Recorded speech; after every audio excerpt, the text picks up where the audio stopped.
Queridos, esses dias para trás eu trouxe uma palavra aqui, desafiando você a saber a importância, né? Ou pelo menos um porquê de você cear.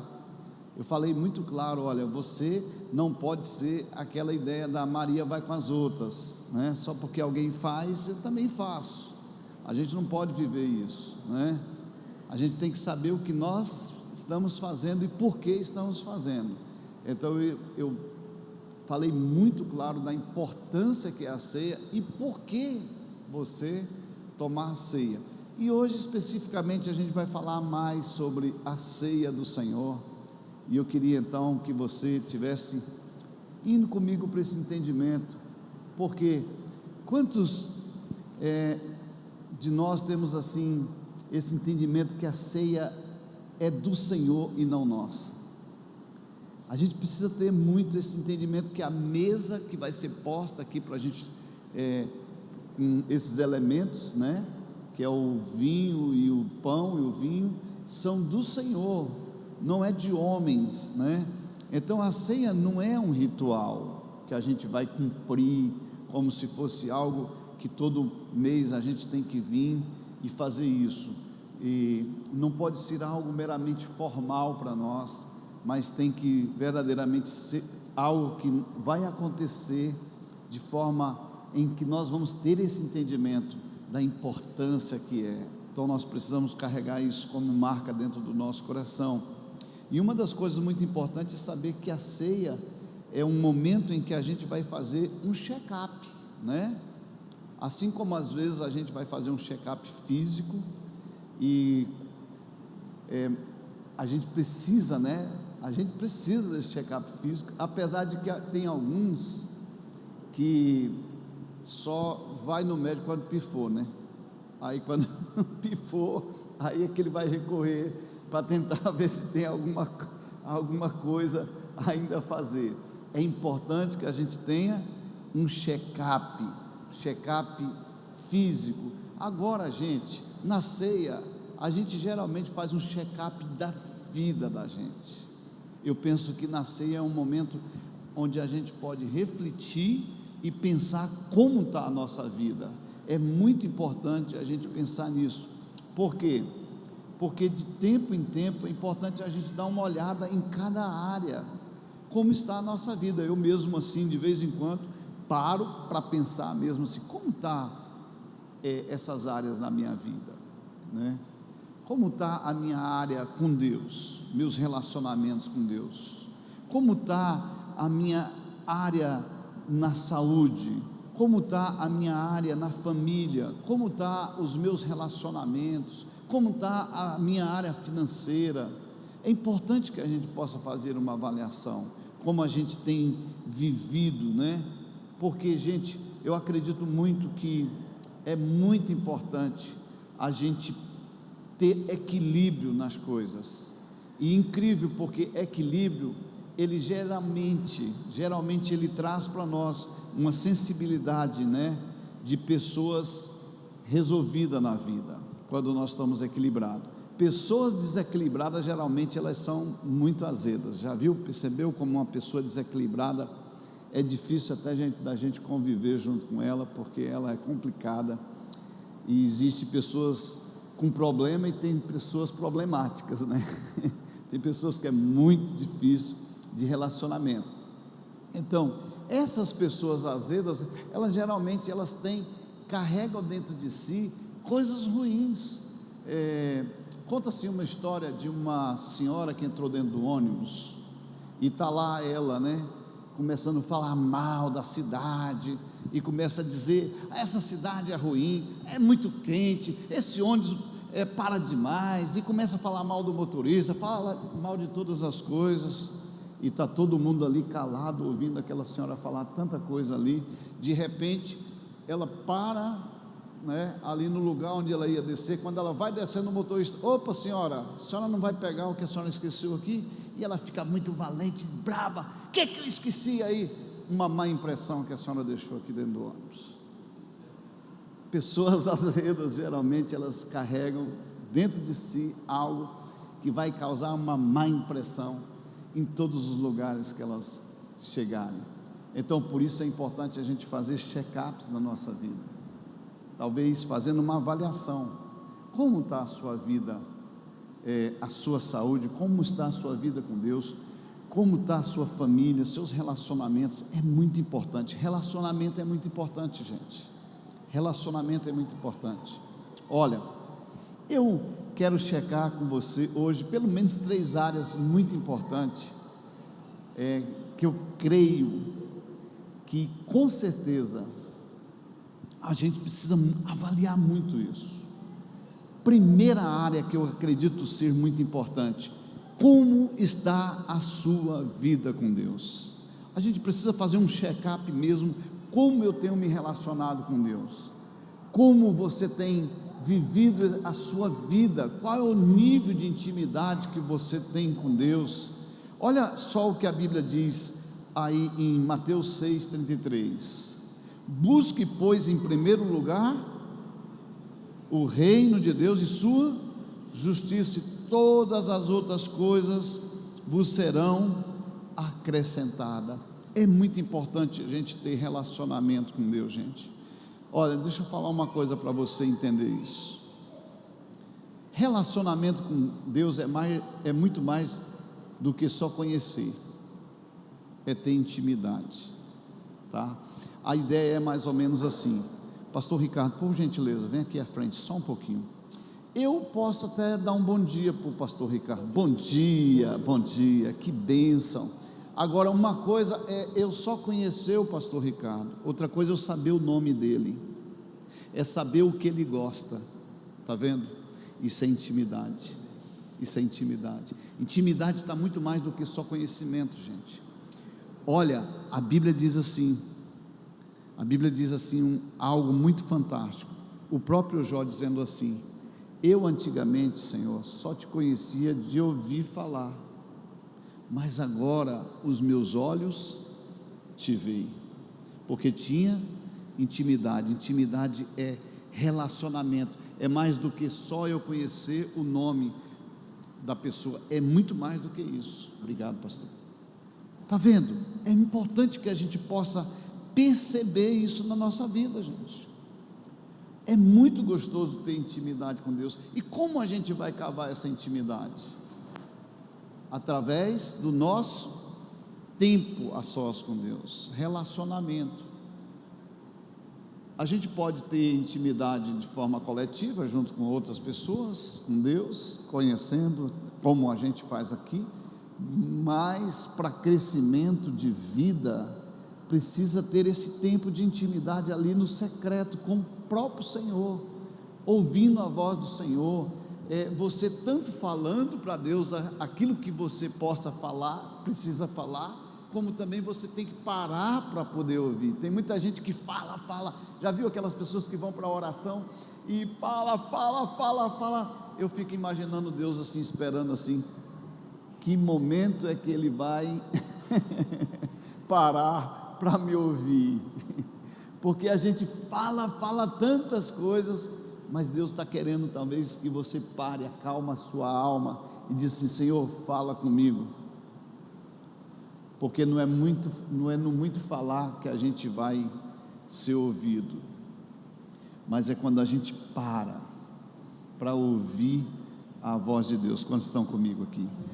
É muito importante essa intimidade, queridos. Cave intimidade com Deus, cave relacionamento com Deus. Sabe por quê? Porque você, nesse relacionamento com Deus, você vai com certeza aperfeiçoar a sua vida. Por quê? Porque a gente vai se tornar parecido com aquilo que a gente se relaciona. Está vendo? Eu não sei se você já percebeu, mas quando a gente está convivendo muito com uma pessoa, as pessoas dizem assim: é muito parecido, vocês são muito parecidos, vocês gera como se fosse hábitos, e vai começar. Então, quanto mais você se relacionar com Deus, é por isso que a Bíblia diz ali no Salmo 115, né?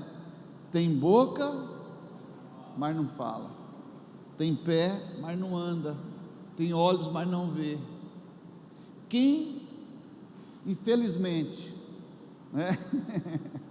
Está se relacionando com alguém que não fala, que não tem ouvido. Eu não vou dar nem o nome desse negócio, tá?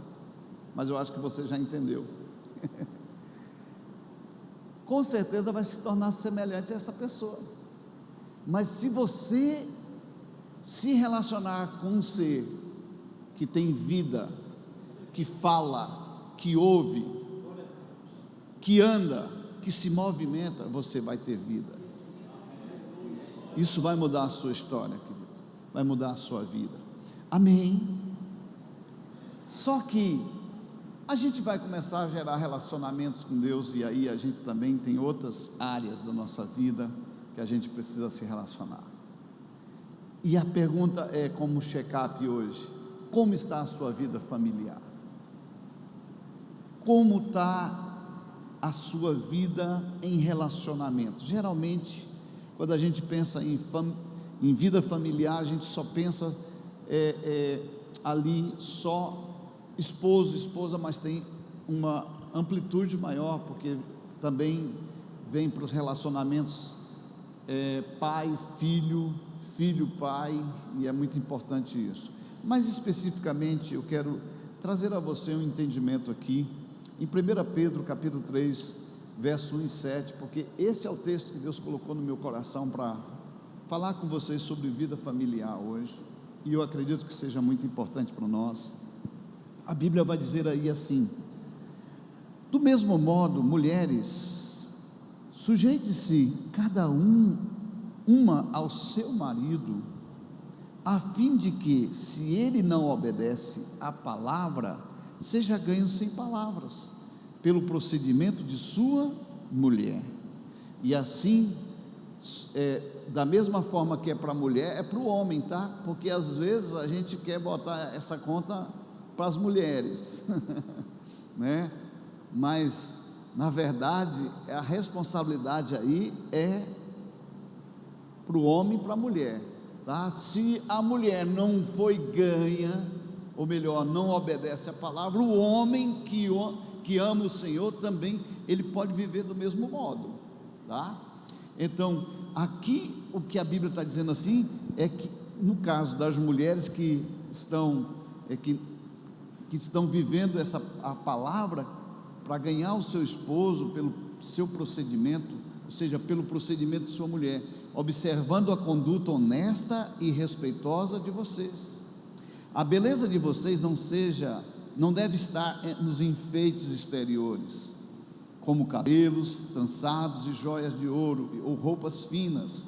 Ao contrário, esteja no interior, que não perece, beleza demonstrada no espírito dócil e tranquilo. O que a Bíblia está dizendo aqui? Não é que está proibido você usar qualquer tipo de vestimenta, ou que seja adornos, né?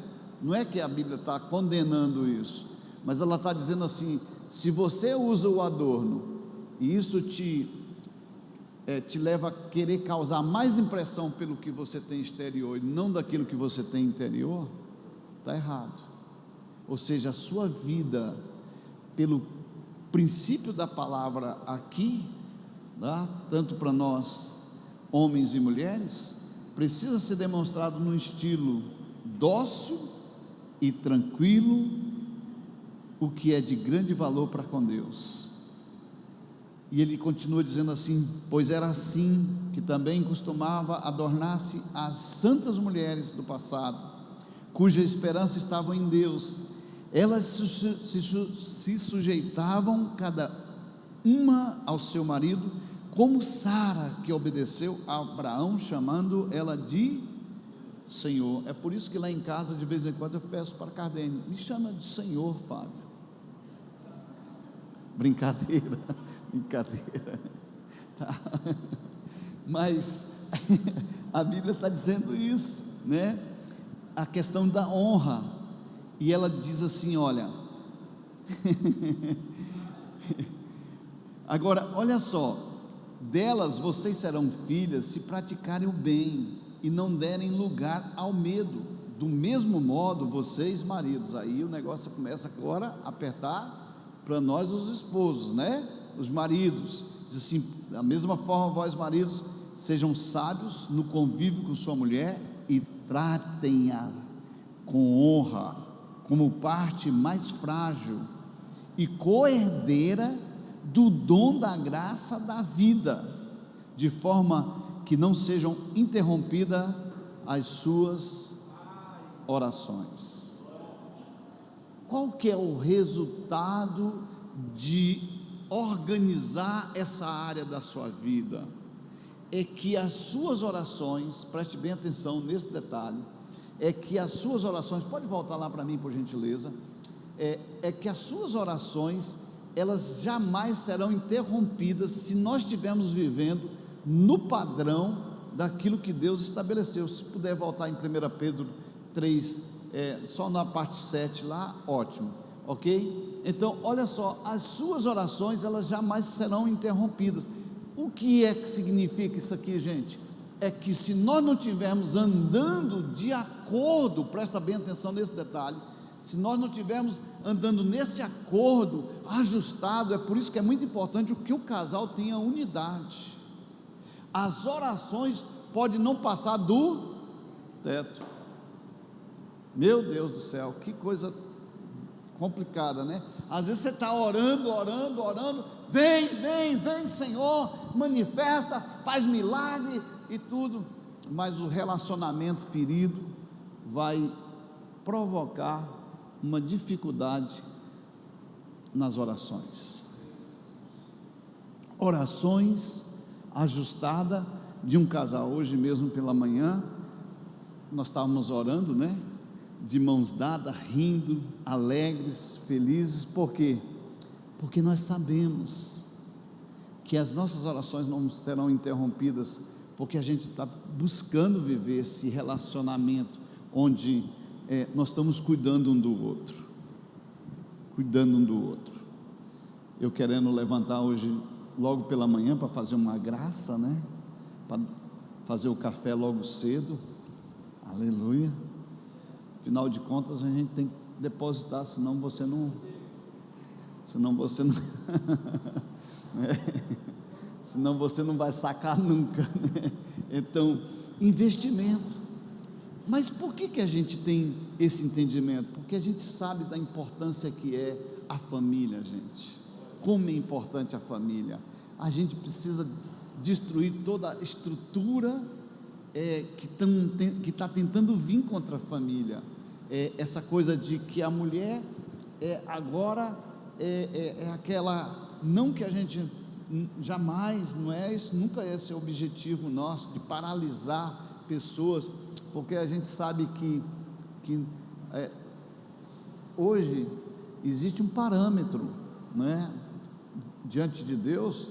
A Bíblia acabou de dizer aqui, olha, sejam sábios no convívio com as suas mulheres, homens, e a tratem-nas com honra, como parte mais frágil, mas também como parte coerdeira. Ou seja, sabe o que é isso? Semelhança. Não é aquela coisa que a mulher está ali porque é o sexo frágil, está fora do mercado, e não, pelo contrário, a Bíblia está ensinando que há uma semelhança, há um relacionamento que pode ser bem ajustado. Amém? Isso então pode ser ajustado no convívio do lar. É muito importante que a gente pense como a Bíblia pensa, irmãos, porque quando eu penso como a Bíblia pensa, não estou pensando como eu penso, e não como o mundo pensa, mas como aquilo que é espiritual, que Deus quer estabelecer. Quantos estão comigo? Isso vai mudar a história. Outra área que eu acredito ser muito importante é essa questão da área financeira, e a pergunta é como, isso é um check-up, como está a minha área financeira, né? Como eu estou vivendo? Eu estou colocando o dinheiro como um Deus na minha vida? No dia que você confiar no dinheiro como algo que vai ser o seu sustento e a razão de você viver, você pode ter um Deus na sua vida. Isso é muito preocupante, porque o dinheiro, eu falava esses dias que ele só serve para 3 coisas, tá? Presta bem atenção nesse detalhe. O dinheiro ele só presta para 3 coisas. Primeiro, para o sustento da sua casa, para abastecer a sua casa de tudo aquilo que é necessidade. É para isso que serve o dinheiro. Segunda coisa, queridos, que o dinheiro serve é para a realização de sonhos. Se você se priva de realizar sonhos na sua vida por causa do dinheiro, isso ele pode já estar reinando na sua vida. Quantos estão entendendo isso? Porque às vezes você deixa de fazer coisas com medo, e quando o medo toma conta do seu coração, você já está com problema. Quando você acha que tem que ter uma poupança, ou quem sabe algo muito estruturado para a sua vida, para você não passar. Nós passamos por pandemia esses dias, a gente sabe o que a gente viveu. Teve gente que tinha dinheiro e não tinha condição de ter saúde. Dá para entender isso? Então você já percebeu que o dinheiro não é algo que te dá, que pode te dar estabilidade? Agora Deus, como Deus, Ele pode sustentar você, inclusive te dar condições de viver vida plena. E por último, a terceira coisa que eu acredito que o dinheiro é muito importante é para realizar sonho,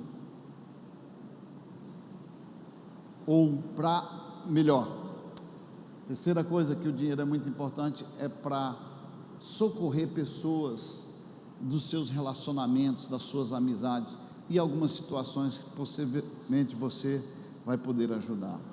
Essa é uma das coisas muito importantes. Então, assim, a vida financeira, ela precisa ser avaliada.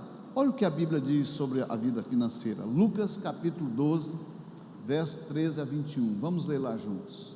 Diz assim: alguém da multidão lhe disse: mestre, dize a meu irmão que divida a herança comigo. Respondeu Jesus: homem, quem me designou juiz ou árbitro entre vocês? Então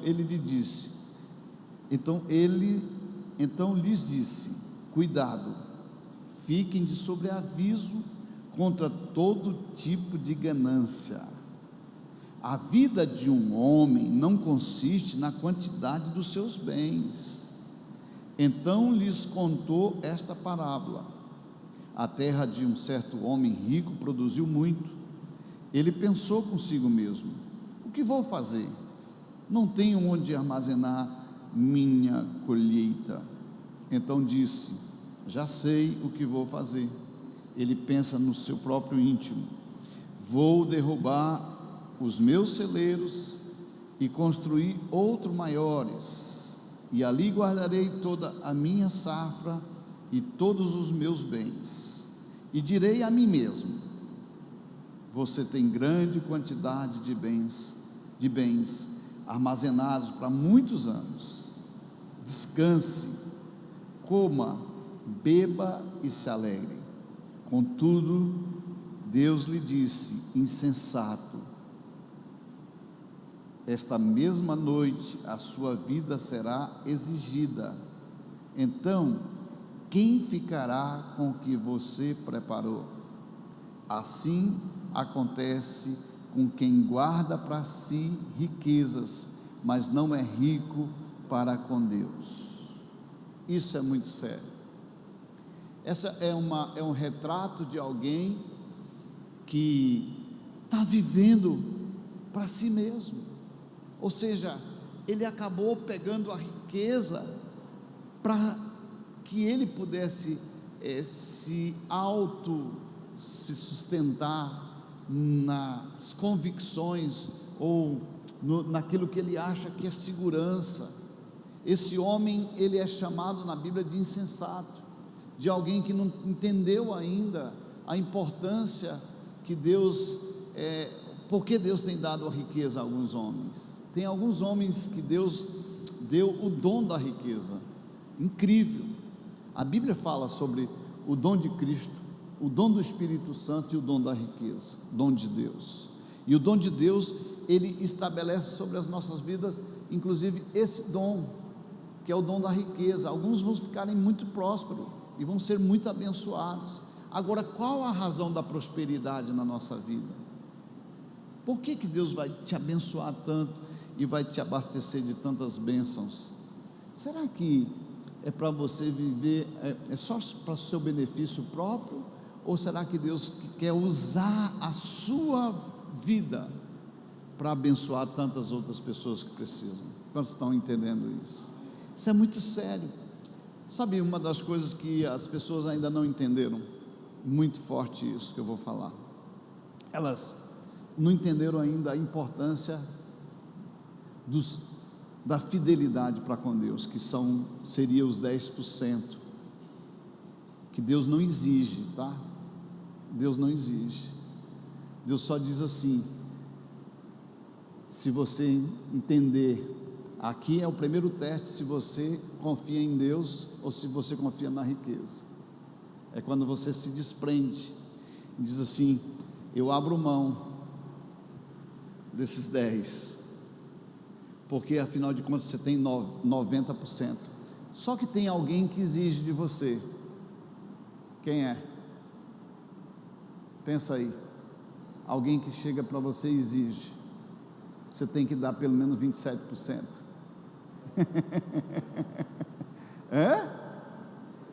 O leão, ele diz assim: olha, eu quero porque eu quero, você tem que dar um jeito, né?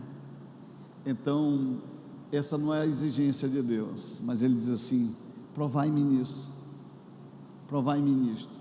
Só tem uma coisa: quando a gente dá o nosso dízimo, gente, a gente só está cumprindo algo, né? Porque a gente está devolvendo aquilo que nós entendemos que é importante para nós, ou seja, selamos a fidelidade. Só que prosperidade não vem só da fidelidade dos dízimos. A prosperidade está ligada, sabe com o quê? Com oferta. Depois que eu entendi isso, que a prosperidade ela está ligada, não é com a fidelidade, porque quando a fidelidade é só como se fosse uma devolução, é uma obrigação, vamos dizer ali, mas a generosidade está de um coração aberto quando você abre para dar. Então a oferta, ela expande a sua vida financeira. Quantos entenderam isso? Então, quanto mais você abrir o teu coração, é por isso que Jesus explicou e falou assim: olha, é muito bom que você, quando for dar, dê com alegria, nunca dê com tristeza ou por necessidade. Quando você vai fazendo assim, como se você estivesse dizendo assim: eu vou dar porque eu quero receber de volta. Não é assim que funciona. Mas ele diz assim: dê e dê com alegria. A pergunta que eu vou fazer mais uma vez para você é: como está a sua vida financeira? Como você está lidando com as coisas que o Senhor tem confiado nas suas mãos? Afinal de contas é dele. Não é seu, é dele. Imagina, Deus, ele tem o controle de tudo nas suas mãos, e ele está confiando a você viver uma vida abastecida de bênçãos, de bens, porque ele te ama. Amém? Amém? Agora, gente, eu falei de pelo menos 3 áreas com você, que eu acho muito importante, mas eu queria rapidamente levar você, voltando para o nosso tema, a ceia do Senhor. Eu quero levar você a entender algo aqui. A ceia do Senhor nos dá uma oportunidade para fazer um check-up na nossa vida espiritual. O momento em que nós paramos aqui para ceiar, eu acredito muito, eu quero até chamar muito a sua atenção para esse momento aqui, porque muito embora você tenha várias áreas que você possa fazer check-up, mas essa área aqui, ela é uma das mais fundamentais, porque afinal de contas, essa é uma das formas que a gente vai se relacionar muito com Deus, que é a nossa vida espiritual. Olha só, a ceia do Senhor, ela vai nos dar a oportunidade, e nós podemos fazer esse check-up. E assim, a primeira coisa que eu preciso pensar: como está o meu conhecimento de Deus? Como você enxerga Deus? Como você percebe Deus? Lembra do texto que eu acabei de ler, de falar para vocês, de Jó capítulo 42, verso 5? Olha lá, olha esse texto: meus ouvidos já tinham ouvido a teu respeito. O próprio Jó está dizendo assim: mas agora os meus olhos te viram. Antes eu só te conhecia de ouvir falar, mas agora de andar contigo, Senhor, eu sei a importância que é, eu sei como o Senhor é.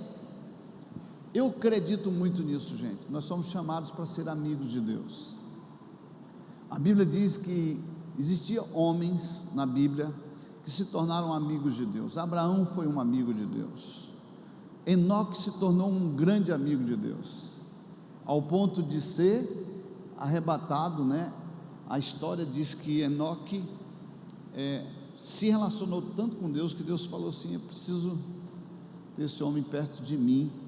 Ele não passou, segundo o que a gente entende, pela morte física, né?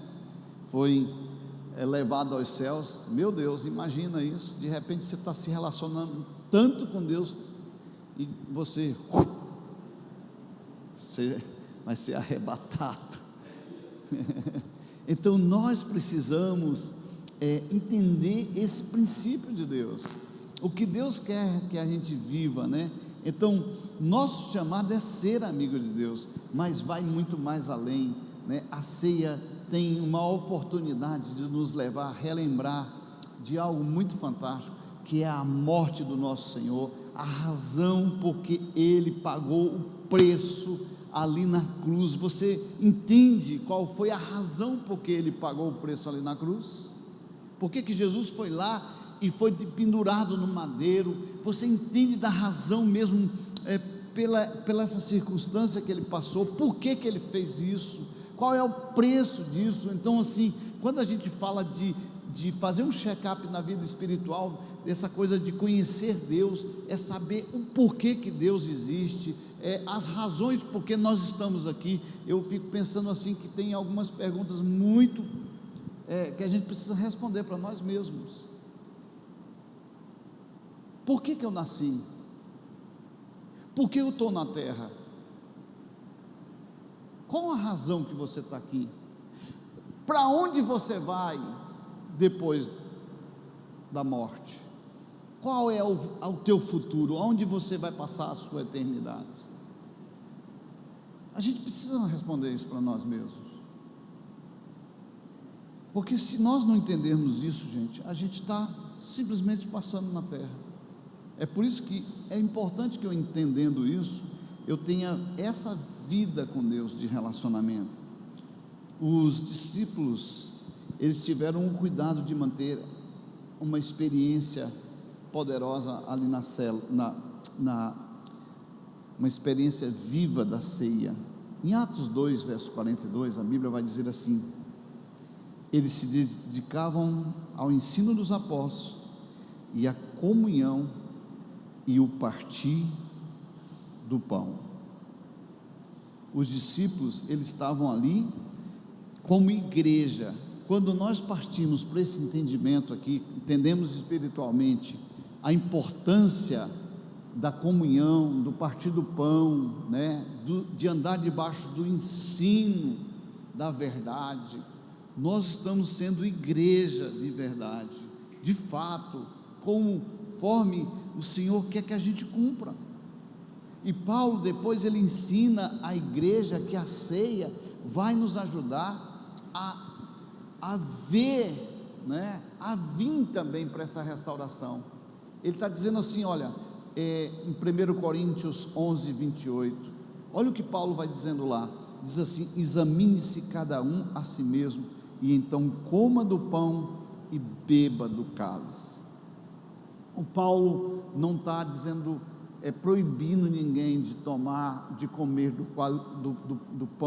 de comer do cálice do pão, quando ele está dizendo examine-se a si mesmo. Ele está dizendo assim: é bom que você faça um autoexame, faça um check-up todinho, veja como é que está a sua vida com Deus, veja como é que está os seus relacionamentos familiares, veja, eu estou com problema na família. Ei, isso não desmerece você para poder não cear, pelo contrário, fazendo o check-up, você toma a decisão: Senhor, lá na cruz, o Senhor morreu por mim, e eu quero ter força para me vencer todas essas circunstâncias. Ao comer do pão e ao beber do vinho, você está dizendo para o Senhor: eu sou um contigo.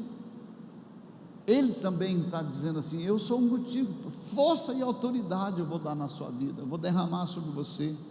Então, quando a gente vai para esse tempo de tomar a ceia, tá?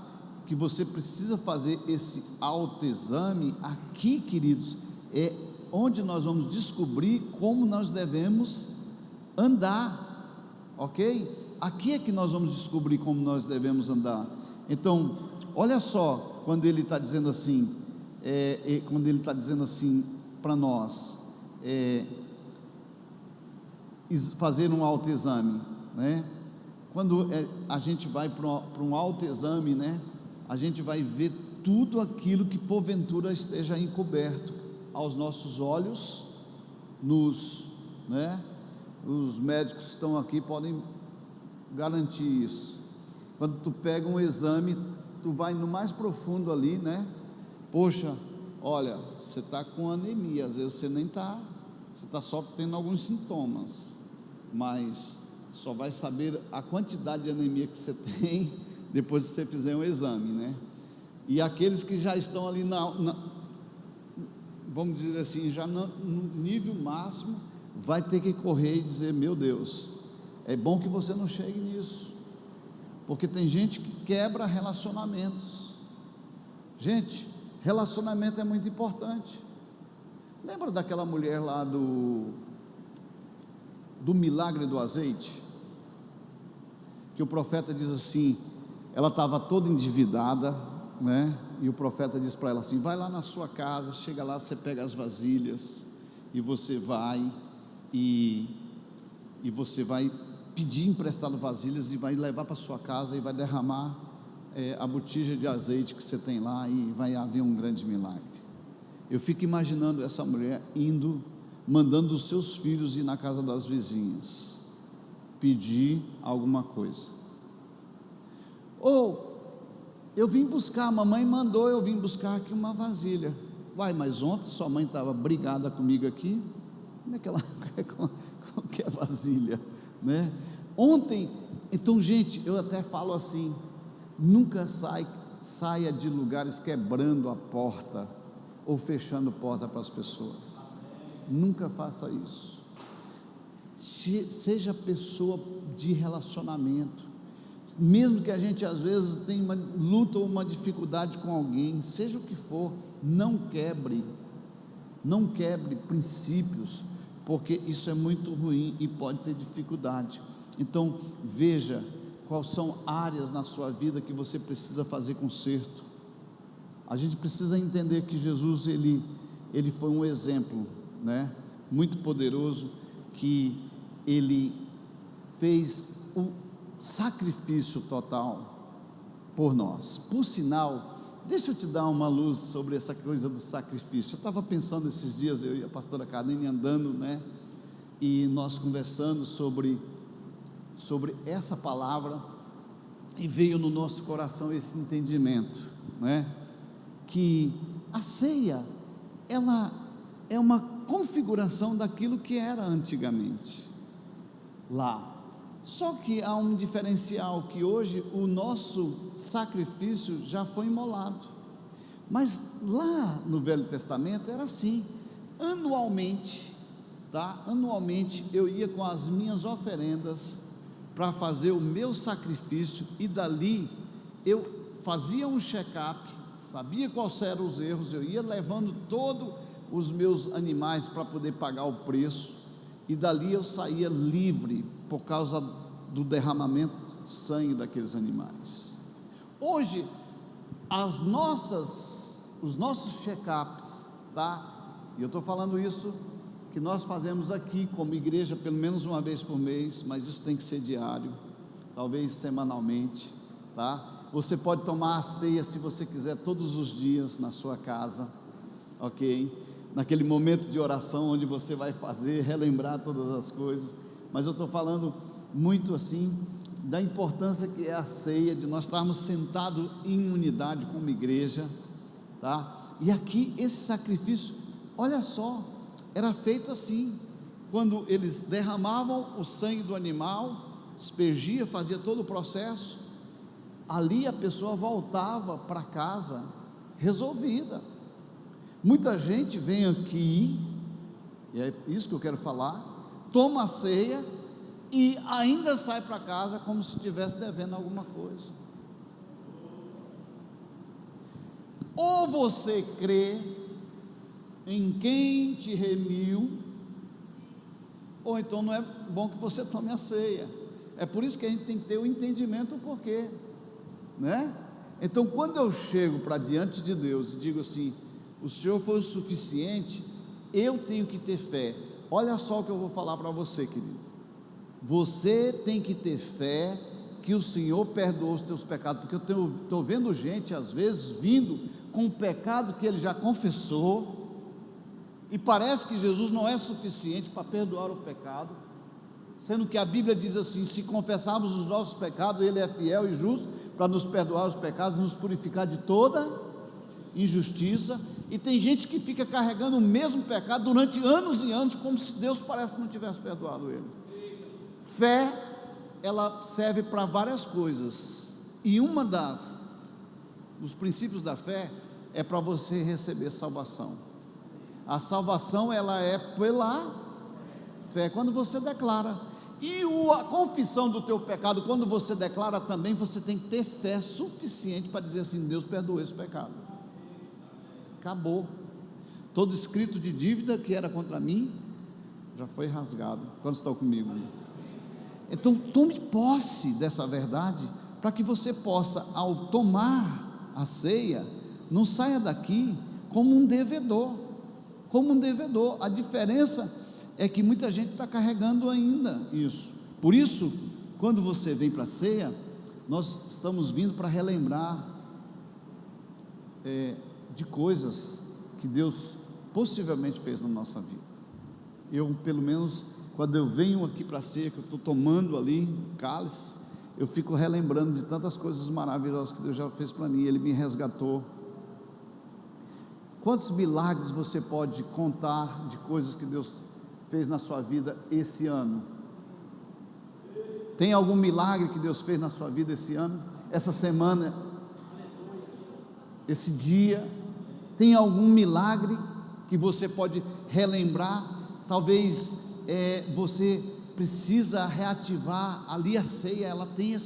A ceia tem esse símbolo aqui para nós, de reativar a nossa paixão por Jesus. Quando eu estou apaixonado, gente, eu faço qualquer coisa, né? A gente precisa entender isso. Então, você que teve milagre, relembre isso. Você que lembra, talvez, do dia do seu nascimento com Jesus. Eu me lembro muito do meu dia que eu nasci, né, para Cristo. Eu tomei um dia uma decisão na igreja, mas eu sei o dia que eu nasci mesmo, de verdade, porque eu fiquei anos e anos na igreja, vivendo uma vida dupla, até um dia que Jesus chegou e me marcou mesmo de verdade. Naquele dia eu percebi que foi o meu novo nascimento. Por quê? Porque a partir dali eu tive uma nova história na minha vida. Eu passei de ser um Jacó. Eu tive nome estabelecido a partir dali. Deus disse assim: olha, eu estou te marcando. Mudou minha caminhada, mudou minha vida, me posicionou, mudou a minha vida de viver. E o mais incrível, querido, é que quando nós estamos vivendo isso, a gente começa também a mudar uma cultura que às vezes foi impregnada na nossa vida. Na ceia nós vamos mudando essa cultura, que é a cultura do individualismo, que nós às vezes carregamos ainda na nossa vida. Nós às vezes pensamos e ficamos vivendo no individualismo. Eu posso, eu decido, eu faço. Isso não é igreja. Igreja é corpo. E quando nós estamos aqui na ceia, Ele deseja nos fazer um. Para quê? Para que nós possamos viver a unidade. Então, o pão que está às vezes na sua boca, que você vai comer agora, tá? Tem o mesmo sabor que está na boca do seu irmão. Ou seja, a ideia é que há unidade. Jesus morreu por todos nós. Tudo isso é só para dizer: juntos nós somos o seu corpo, Senhor. É para isso que a igreja existe. Quantos estão comigo? A igreja não é você, sabia? Pastor, mas o senhor já disse que a igreja somos nós. Pois é, somos nós, não você individual. É isso mesmo, é isso que você está ouvindo. Nós somos a igreja, de uma forma coletiva, não é individual, amém? Você, como corpo de Cristo, sim, você faz parte, individualmente você faz parte da igreja, você é um membro, mas o corpo tem vários membros, só existe um cabeça. Quando você quer ser igreja individual, você se torna cabeça, aí isso é problema. Quantos estão comigo aqui? Então, gente, nós vamos com certeza hoje para a ceia com esse entendimento. Eu estava lembrando ali de Nicodemos, cara sabichão, né? Letrado, cheio de entendimento, mas ele não conhecia o básico da vida cristã. Olha para o seu irmão assim, com olhar de desconfiado, pergunta para ele: você já conhece o básico da vida cristã? Andar em amor, ser um com teu irmão, viver a vida do reino. Eu sou pomposo, me visto diferente dos outros, eu sou líder, alguém tem que me obedecer. Não entendeu ainda o que é o reino de Deus. A Bíblia ensina assim: Jesus, o maior seja aquele que serve. Se eu quero crescer, eu preciso lavar os pés dos irmãos. E o que seria lavar os pés dos irmãos? O que seria lavar os pés? Porque Jesus fez um ato, né, muito lindo. Botou a toalha, fez-se de um escravo, foi lá e lavou os pés dos discípulos. O que será que ele estava dizendo assim para a turma? Tem mau cheiro aqui nessa igreja. Tipo assim, poxa, parece que vocês não entenderam ainda a vida do reino. Quando Jesus está lavando os pés dos discípulos, Ele está marcando a vida deles ali, com esse entendimento, né? Há uma experiência marcante ao lavar os pés dos discípulos. Eles começam a dizer assim: olha, vocês estão caminhando por caminhos que vocês querem, mas hoje eu lavo os pés de vocês para vocês caminharem numa direção nova.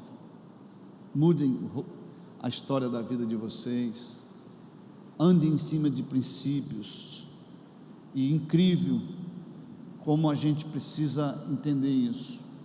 Quando nós estamos ceando, nós vamos gerar uma memória, e a memória que nós queremos trazer hoje é justamente essa: Jesus vai voltar. Jesus vai voltar. Então, gente, no mínimo a gente tem que se preparar. Parece que a gente está vivendo assim de forma que vai estar muito longe. Eu não sei quando é que Jesus vai voltar. Eu sei só que Ele vai voltar.